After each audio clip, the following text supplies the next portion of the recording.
Hello my dear student, welcome to APO classes.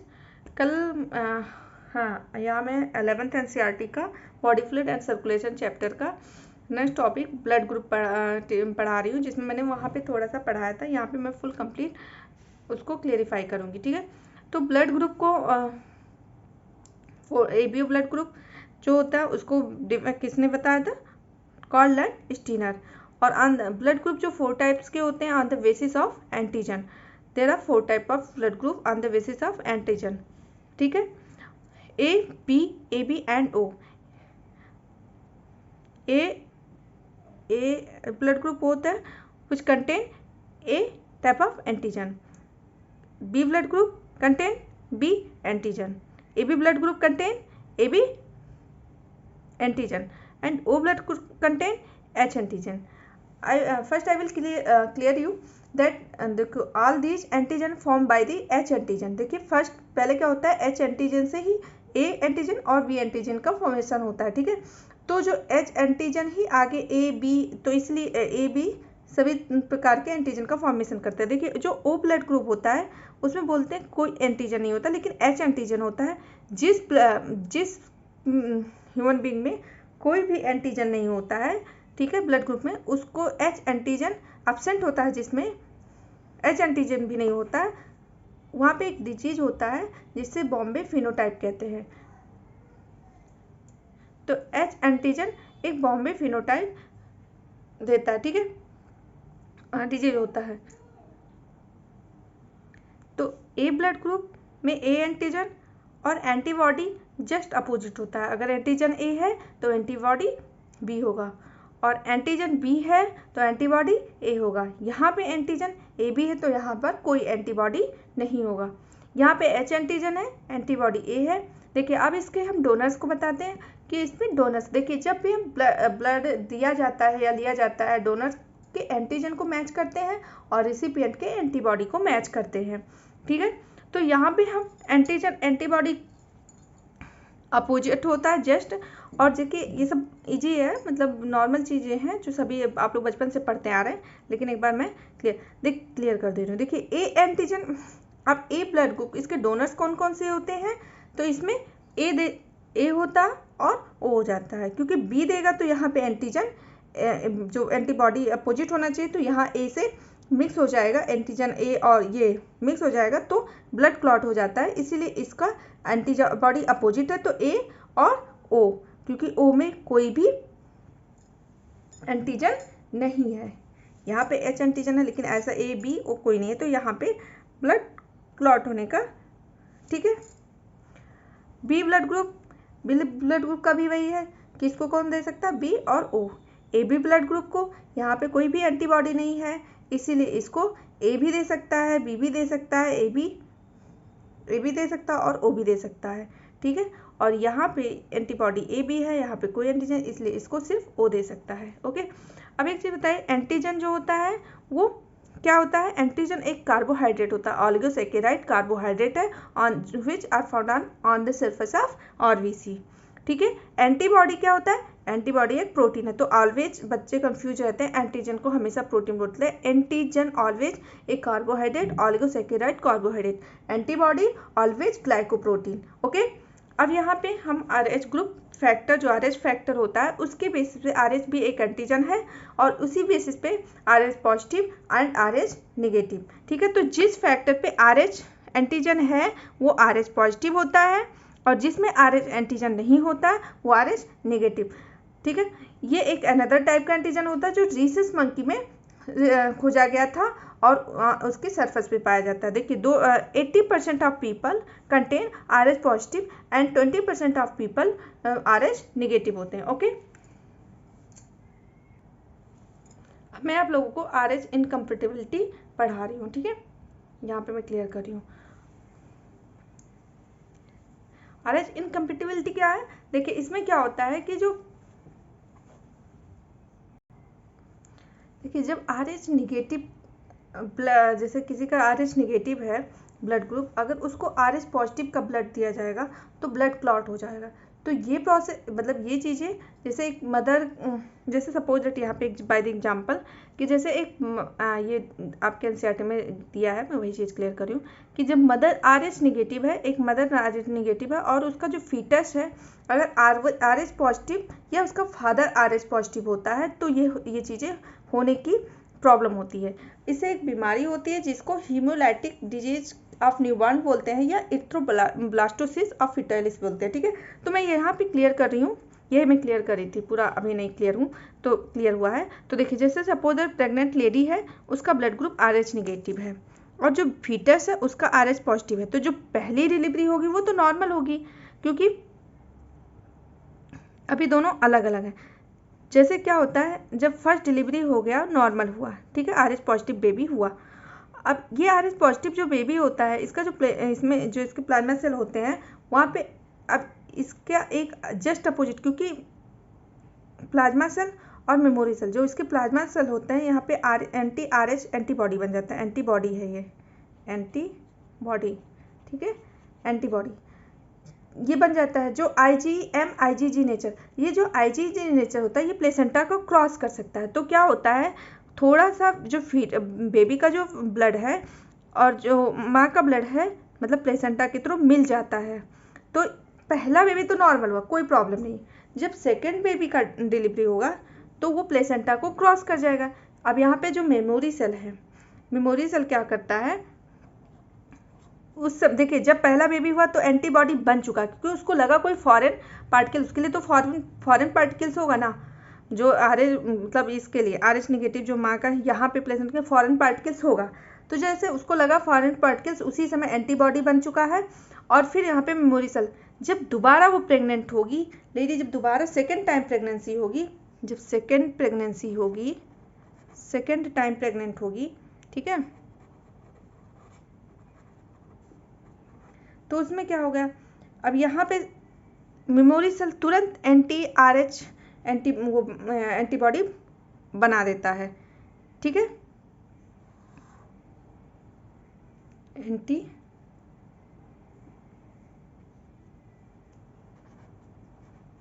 जो ये एंटी-RH antibody है ये क्या करता है तुरंत बच्चे मतलब ब्लड में मिल जाता है और ब्लड क्लॉट हो जाता है, ठीक है, एंटीबॉडी। तो इसी को रोकने के लिए रोगम डी नाम का एक मेडिसिन दिया जाता है, लेकिन ये तुरंत फर्स्ट डिलीवरी के जस्ट अगर नहीं किया गया तो क्योंकि तो तुरंत ये मेमोरी सेल बन जाएगा और तुरंत एंटीबॉडी बन जाएगा। और जब नेक्स्ट बेबी के वेट कर, जब दोबारा एक बार तो चीज़ें नॉर्मल हो गई, दोबारा जब बच्चा आएगा तो फिर से वो रिएक्ट करेगा, ठीक है। तो इसको रोकने के लिए क्या दिया जाता है, रोगम डी मेडिसिन दिया जाता है।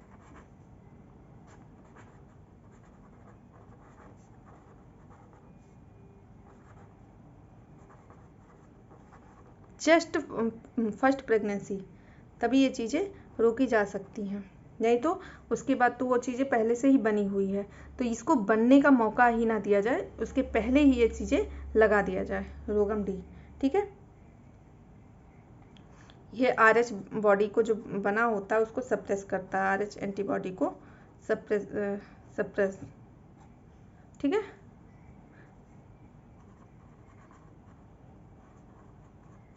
Suppress the RH antibody, clear. तो ये है, इस डिजीज को कहते हैं, तो क्लियर हुआ। देखिए जब अगर मदर RH पॉजिटिव नेगेटिव है और फीटस या बच्चा या फादर दोनों RH पॉजिटिव है तो इसमें इसी के द्वारा मतलब इस प्रोसेस में जैसे नेगेटिव पॉजिटिव में हो जाता है, क्लॉट बन जाएगा, तो इसको कहते हैं RH इनकम्पेटिबिलिटी। इसमें क्या होता है कि जो फर्स्ट डिलीवरी होगा दोनों, क्योंकि अलग अलग अभी ब्लड है, अभी तो कुछ नहीं हुआ, डिलीवरी नॉर्मल हो गया, अगर क्या होता है वहाँ प्लेसेंटा में एंटी-RH एंटीबॉडी बन जाता है और ये मेमोरी सेल आता है तो सेकेंड प्रेगनेंसी पे अटैक करते, तो इस समय क्या होता है कि जो प्लाज्मा सेल एंटी-RH एंटीबॉडी बना देता है उस समय तो चीज़ें नॉर्मल हो जाती हैं। अब यहाँ IgG सेल बन जाता है, जब दोबारा प्रेगनेंसी होता है ये क्या करता है प्लेसेंटा को क्रॉस कर जाता है और ये दोनों मिल जाते हैं, तो उस समय तो बच्चा निकल जाता है, चीज़ें नॉर्मल हो जाती है। लेकिन जब दोबारा सेकेंड प्रेगनेंसी में होता है तो ये प्लेसेंटा को क्रॉस कर जाता है और दोनों का ब्लड जब मिक्स हो जाता है तो क्लॉट बन जाता है। उसके लिए अगर इस हाँ क्लॉट बन जाता है तो इस रोग इस डिजीज को कहते हैं हीमोलाइटिक डिजीज ऑफ न्यूबॉर्न या इथ्रोब्लास्टोसिस फिटालिस। ठीक है, इस डिजीज इसको रोकने के लिए कि आगे ये प्रोसेस ना हो, अब तो फॉरेन पार्टिकल्स था ना उसके लिए, तो उसको रोकने के लिए रोगम डी मेडिसिन देते हैं और ये जो सप्रेस करता है रिच एंटीबॉडी को, जिससे ये चीज़ें नहीं होती। इस बीमारी को कहते हैं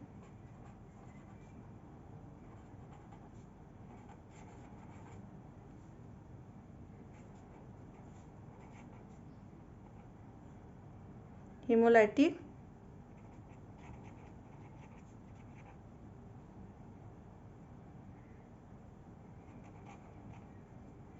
डिजीज ऑफ न्यू बॉर्न। थोड़ा सा स्पेलिंग जल्दी में लिख देती हूँ, कभी कभी मिस्टेक होगा तो। और क्या कहते हैं इसको? इथ्रोब्लास्टोसिस फिटालिस।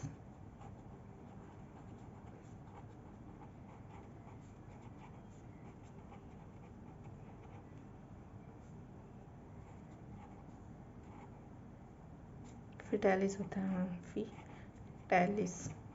Okay, anti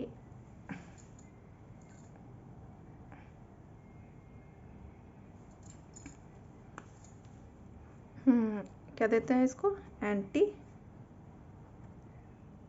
RH। ये थोड़ा सा लिख दें, क्लियर करके लिखे हैं यहाँ पे, लेकिन ऐसे लिख दीजिए antibody रोगम D. Antibody रोगम D medicine देते हैं जो सप्रेस करता है anti-RHAB को। और ये इंजेक्शन कब दिया जाता है? Immediately after delivery of first child. लिख लीजिए इसको भी।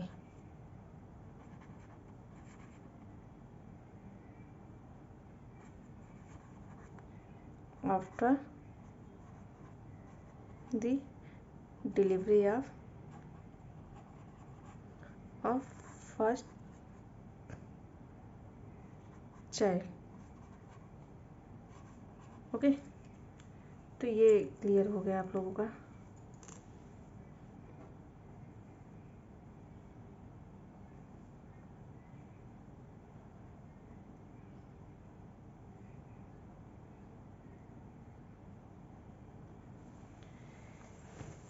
ये हो गया, ये भी क्लियर हो गया। अब हम लोगों को ब्लड क्लॉटिंग फैक्टर पढ़ना है। तो हमारे जो क्लॉटिंग फैक्टर होते हैं वो 13 होते हैं, इसको भी मन लिख लीजिए ही। तो यहाँ पे हम लिखते हैं कोagulation ऑफ ब्लड।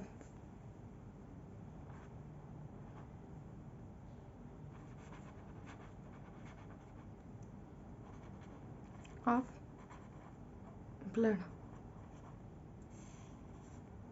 ओके। कोagulation ऑफ ब्लड में 13 फैक्टर होते हैं, जिसमें जो 6 फैक्टर है वो अब वर्क नहीं करता है। तो पहला लिखिए फर्स्ट क्लॉटिंग फैक्टर फाइब्रिनोजन, लिखते रहिए फटाफट। Fibrinogen,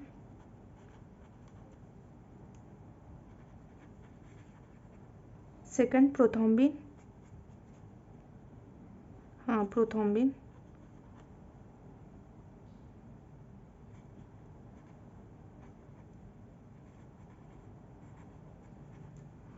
third one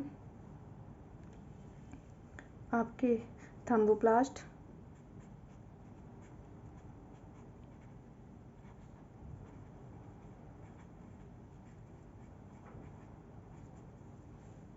fourth calcium. लिख लीजिए भी पूरा, यहीं पे हमें लिख दे रहे हैं, ठीक है। Fourth calcium. 5 प्रो एसिलेशन होता है, प्रो एसिलेशन, एसिलेटिन, प्रो एसिलेटिन, हाँ प्रो एसिलेटिन होता है। देखिए अब यहाँ पे लिख दीजिए 6 एब्सेंट, जिससे कन्फ्यूजन ना हो। Important question. अब 6 जो होता है अब वर्क नहीं है, absent, not in work, not work in present time. उसके बाद 7th स्टेबल फैक्टर, ठीक है। रुक जाए, नेक्स्ट पेज।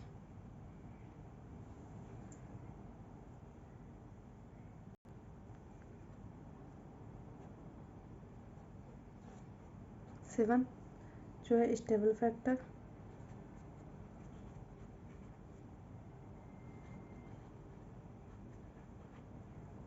एथ जो है,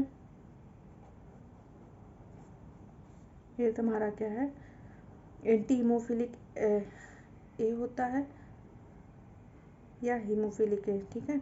और जो एथ होता है, 9th जो होता है एंटी हीमोफिलिक बी, जिसी को क्रिसमस फैक्टर कहते हैं। ये लिखिए एंटी हीमोफिलिक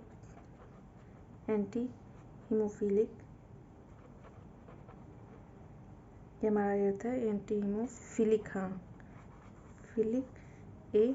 इसकी जो डिफिशियंसी से होता है, इसकी डिफिशियंसी से लिख लीजिए हीमोफीलिया ए जो होता है, हीमोफीलिया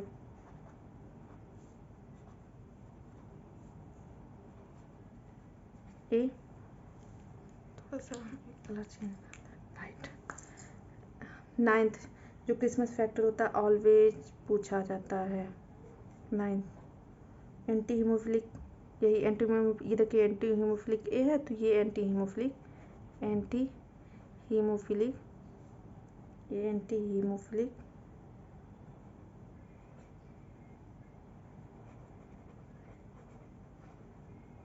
अच्छा, थोड़ा सा स्पेलिंग देख लीजिएगा, एंटी हीमोफिलिक बी, और इसकी डिफिशियंसी से हीमोफीलिया बी होता है, ठीक है।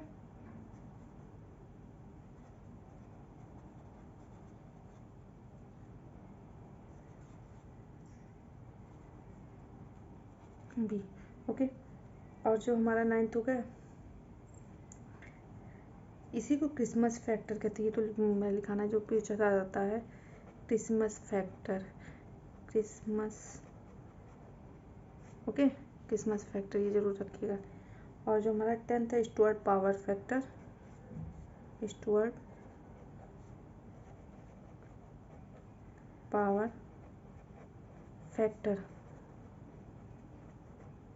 ओके। और लिख लीजिए। और 11th जो है प्लाज्मा थ्रोम्बोप्लास्टिन,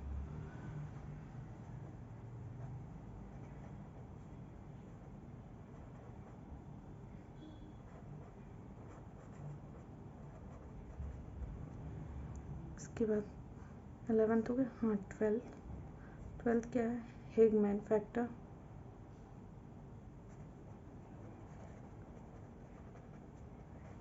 थोड़ा सा बोरिंग है लेकिन इसको याद कर लीजिएगा, ठीक है, नहीं तो कोई इम्पॉर्टेंट चीज़ें कर लीजिए। जो 13 फैक्टर है वो हमारा है fibrin stabilizing factor, fibrin stabilise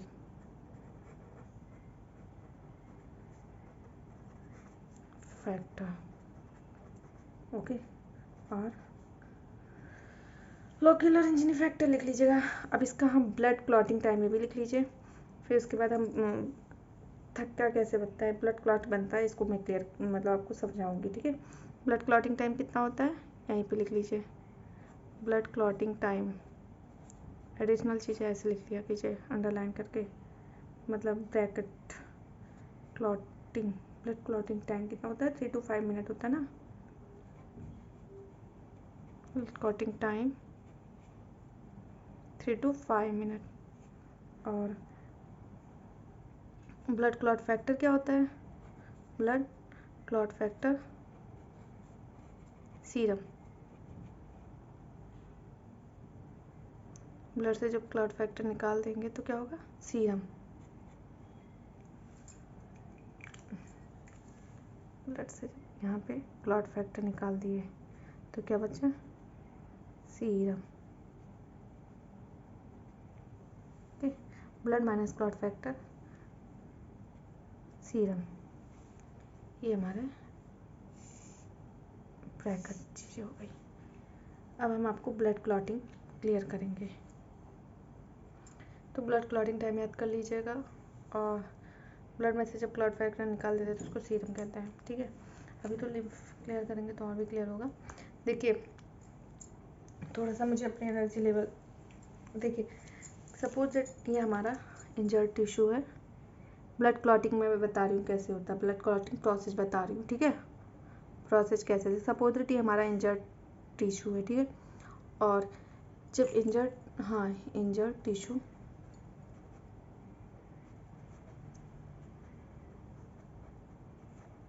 okay, और यहाँ पे ये प्लेटलेट्स हैं, यहाँ पे इसको डाल देते हैं प्लेटलेट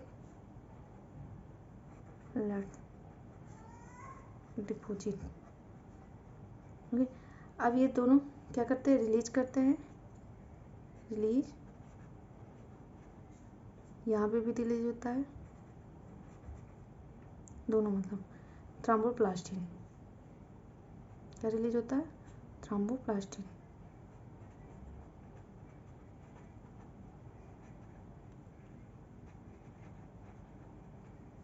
ये भी thromboplastin.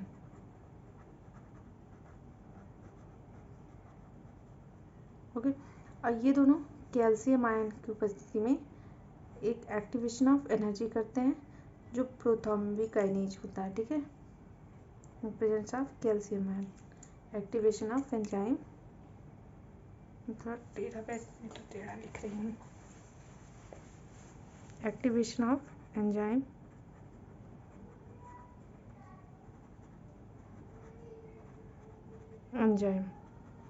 Okay, activation of enzyme होता है, जैसे इसमें क्या करता है, देखिए ये एक चीज़ आप लोगों को बताते हैं, ये कैस्केड मैनर में काम करता है। कैस्केड मैनर मतलब समझते हैं, कैस्केड मैनर ये भी पूछ सकता है, ब्लड क्लॉट का जो कैस्केड मैनर ये होता है कि जैसे ए बी को एक्टिव किया, बी सी को एक्टिव किया, मतलब एक एक्टिव होता है दूसरे को एक्टिव करता है, जब कोई एक एक्टिव हो गया वो सबको एक दूसरे को एक्टिव करता है, तो वही चीज़ होता है। जैसे एक्टिवेट एंजाइम जो है, अभी आपको क्लियर हो जाएगा, प्रोथ्रोम्बिनेज या थ्रोम्बोकाइनेज ही बोलते हैं इसको, थ्रोम्बोकाइनेज। ये क्या होता है, जैसे अब ये क्या हुआ, ये हमारे प्रोथ्रोम्बिन को अब कैस्केड मैनर में वर्क करेगा, जो हमारा प्रोथ्रोम्बिन है इसको एक्टिवेट किया, ठीक है, थ्रोम्बिन में, ये थ्रोम्बिन में हो गया,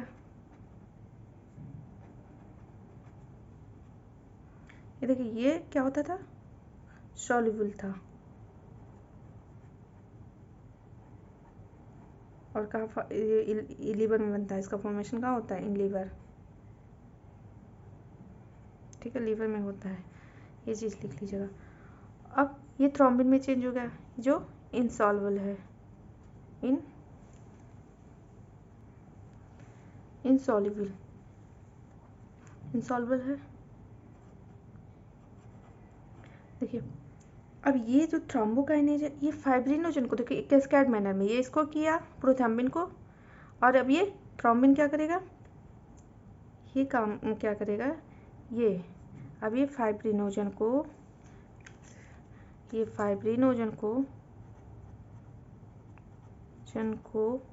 ये चेंज कर रहा है फाइब्रिन में, ये भी सॉल्युबल है और ये इनसॉल्युबल है। ओके, तो ये चीज़ें एक कैस्केड मैनर में एक होता तो दूसरे को करता है, जैसे ए बी को, बी सी को, यही सेम चीज़ें, तो इसी को कैस्केड मैनर कहते हैं। और हाँ, हर जगह कैल्शियम आयन की सबसे इम्पोर्टेंट, कैल्शियम आयन किस नंबर का फैक्टर है, यहाँ पे भी कैल्शियम आयन, ठीक है, ये चीज़ हो गई। अब इसमें क्या होता है, देखिए ये फाइब्रिन जो होता है, ये ऐसे फाइबर्स होते हैं, नेटवर्क ऑफ फाइबर, और यहाँ पे ब्लड डिपॉजिट हो जाता है, जैसे ब्लड का, ये है network of fibres, network of fibres होते हैं, और यहाँ पे ब्लड डिपॉजिट हो जाता है, और इस तरह ये ब्लड क्लॉट हो जाता है। क्लियर। और इसमें जो सबसे इम्पोर्टेंट होता है कैल्शियम आयन और विटामिन के का, जो ब्लड क्लॉटिंग में मतलब ब्लड क्लॉटिंग में हेल्प करता है, ठीक है। और ये सीरम तो मैंने बता ही दिया कि ब्लड में से क्लॉटिंग फैक्टर निकाल दो, सीरम जो कि जब भी आपको वही जो बाहर निकलता है, जब भी आपको कभी चोट लगती है तो देखिए येलोइश येलोइश चीज़ें निकलती है, वही सीरम होता है। ठीक है, तो इसमें लिख लीजिए मन कहे तो नोट, किस इम्पॉर्टेंट नोट कैल्शियम आयन, और क्या होता है विटामिन के, विटामिन रोल लिख लीजिए, रोल ऑफ विटामिन के। ठीक है, विटामिन के तो होता ही, और जानते हैं वैसे तो इतने सारे फैक्टर मैंने लिखा है, लेकिन 2, 7, 9, 10 फैक्टर ऑलवेज याद रखिए जो इम्पोर्टेंट है। फैक्टर नंबर इम्पोर्टेंट कौन से हैं, ये सब चीज़ें ऐसे लिख देते हैं। इम्पोर्टेंट फैक्टर कौन कौन से हैं, 2, 7, 9 एंड 10। ओके, आगे मैं सोच रहा हूँ आप लोगों को लिम्फ भी क्लियर कर दूँ, फिर जैसे सर्कुलेटरी पार्ट रहे समझाने वाला पार्ट। देखिए लिम्फ,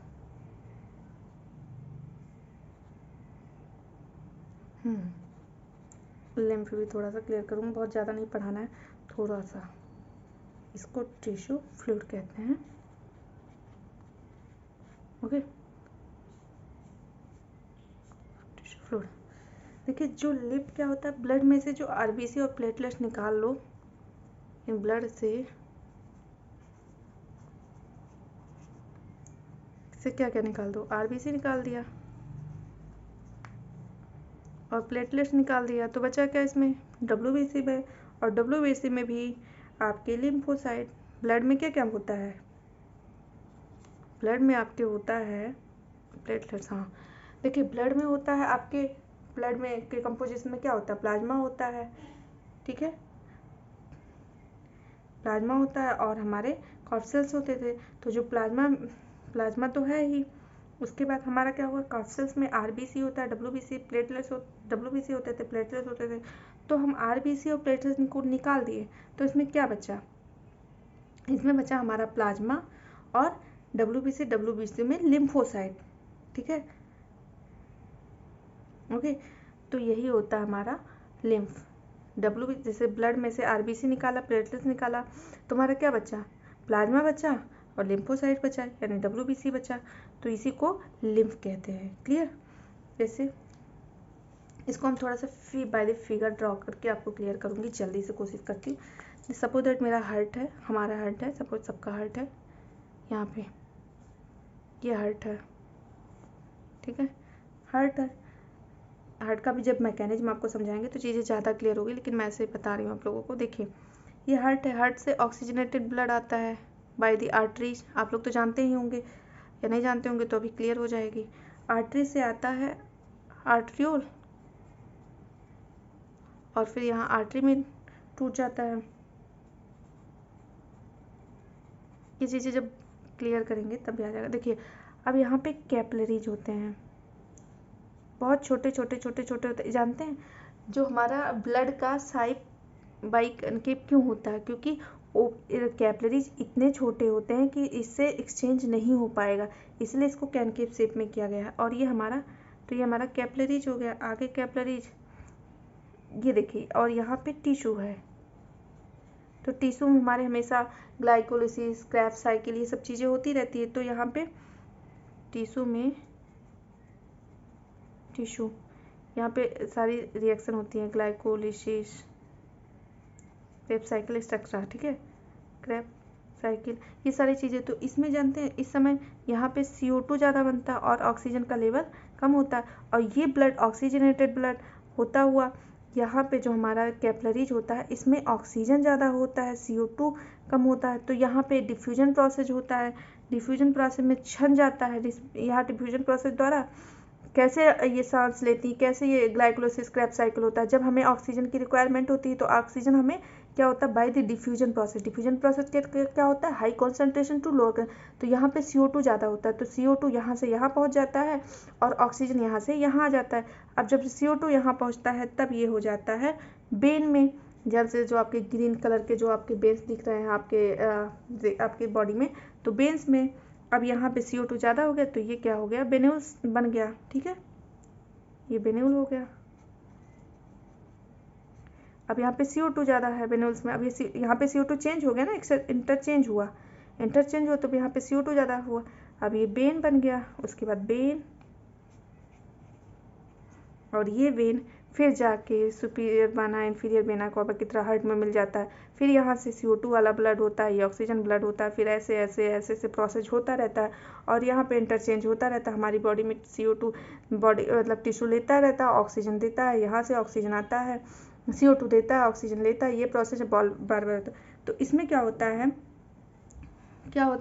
कि इसमें जब इंटरचेंज होता है तो इसमें जो छोटे चीज़ होते हैं प्लाज्मा छन जाते हैं यहाँ पे, और उसके साथ साथ हमारे यहाँ पे क्या छनते हैं, प्लाज्मा, और जो WBC सबसे छोटे होते हैं, तो सबसे छोटे साइज में लिम्फोसाइट होते हैं, ठीक है, लिम्फोसाइट। तो ये जो बीच में, इसीलिए इसको मिडिल मैन कहते हैं, यही लिम्फ होता है, यही इंटरस्टिशियल टिश्यू होता है, क्योंकि जो बीच में होता है इंटरस्टिशियल पार्ट में होता है, ठीक है। तो इसीलिए, और ये सब चीज़ें अब क्या करते हैं, इसी में थोड़ा ना पड़ा रहता, तो फिर ब्लड का कॉन्सेंट्रेशन कम हो जाएगा, फिर यहाँ से एक लिम्फ वेसल्स बन जाता और फिर वो भी जाके बाद में यहाँ पे ब्लड में मिल जाता है। तो इसके लिए लिम्फ वेसल्स का फॉर्मेशन होता है। तो आपको क्लियर हो गया लिम्फ क्या होता है। जब भी इंटरचेंज होता है तो उसमें जब जो इंटरस्टिशियल स्पेस होता है, जो स्पेस होता है इन दोनों के बीच में, इसको इंटरस्टिशियल स्पेस कहते हैं।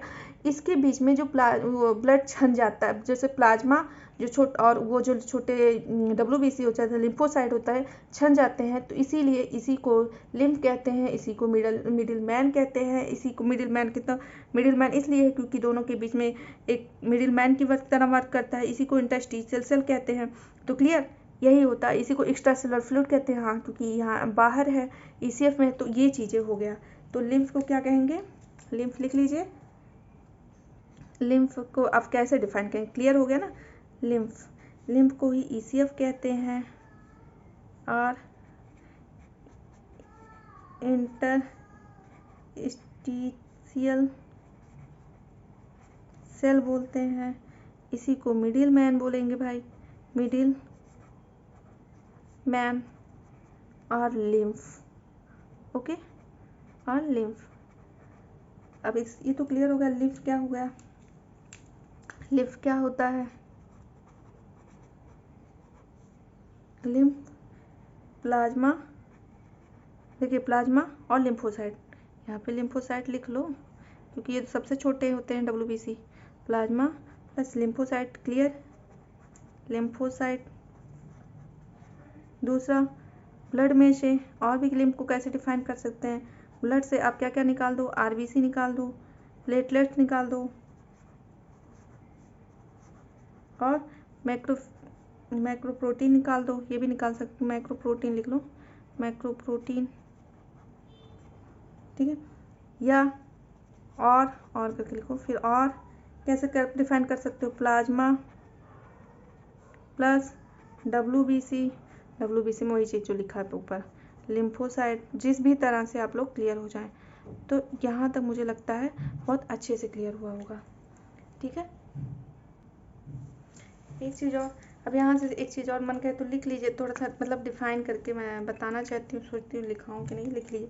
जैसे क्या होगा, लिम्फ क्या है, लिम्फ हुआ, अब यहाँ से लिम्फ कहाँ जाएगा, लिम्फेटिक कैपिलरी बनेगा ना, छोटी छोटी, जैसे इसकी ब्लड की कैपिलरी से लिम्फेटिक कैपिलरी, लिम्फेटिक लिख लीजिए, पूरा लिख देते, चलो लिम्फेटिक कैपिलरी में कलेक्ट होगा। उसके बाद कैपिलरीज, हाँ, लिम्फेटिक कैपिलरीज के बाद ये कैपिलरी जुड़ के वेसल्स बनाएंगे, join to vessels to form vessels, जैसे ब्लड का होता है सेम ऐसे।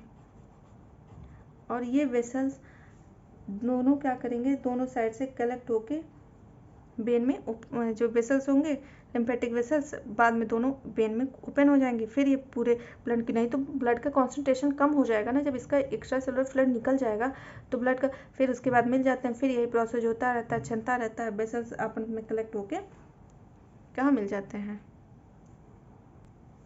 वही वेन में मिल के फिर आगे प्रोसेस होता रहता है। और ये सब डिस्क्राइब जब डिटेल में होगा। और इस तरह खोल, ये पेन में कलेक्ट हो जाता है। ठीक है, यहीं तक सोच रहे हैं क्लियर करें। अब देखिए फैट, हाँ इसमें एक चीज़ है, देखिए क्या होता है, लिम्फ होता है, लिम्फेटिक लिम्फ जैसे इसकी भी कैपलरी होती है, सबसे छोटी यूनिट कैपलरी जो होती है, कैपलरी जॉइन करके वेसल्स बनाते हैं, और वेसल्स जो होते हैं फिर आगे जाके पेन में खुल जाते हैं। जैसे लेफ्ट साइड के vessels, left side right side से वेसल्स सारे मिलके वेन में खुल जाते हैं। ठीक है, और जो फैट का, देखिए फैट और एब्जॉर्ब जो होते हैं through lymph, okay, lymph in the lacteals में होते हैं। मैं क्लास ख़त्म करने वाली हूँ बस जल्द से, लैक्टियल्स में, ओके, जो कहाँ प्रेजेंट होते हैं, विच present in the intestinal villi, okay. और इसका फंक्शन तो आप लोग जानते ही होंगे, फंक्शन क्या है, फंक्शन क्या है आपको पता ही है, इम्यूनो रिस्पॉन्स जो होता है, कैरियर का न्यूट्रिएंट्स हार्मोन ये सब चीज़ें होता है, तो आप लिख लीजिए कैरियर ऑफ न्यूट्रिएंट्स हार्मोन, ये सब चीज़ें करता है। सेकेंड वर्क है इसका, रिस्पॉन्सिबल फॉर इम्यूनो सिस्टम, लिख लीजिए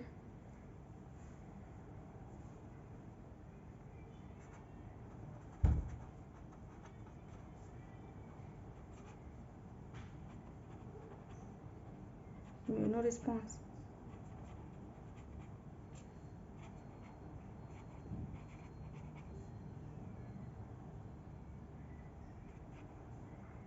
ऑफ द बॉडी।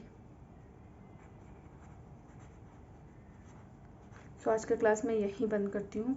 प्लीज़ अगर आप लोगों को मेरी वीडियो अच्छी लगी है तो मेरी वीडियो को लाइक कीजिए, सब्सक्राइब कीजिए, और मैंने पूरी कोशिश, और जो भी मेरी वीडियो जो भी कमियाँ हो प्लीज़ उसको आप लोग बताइए। Thank you for watching my video.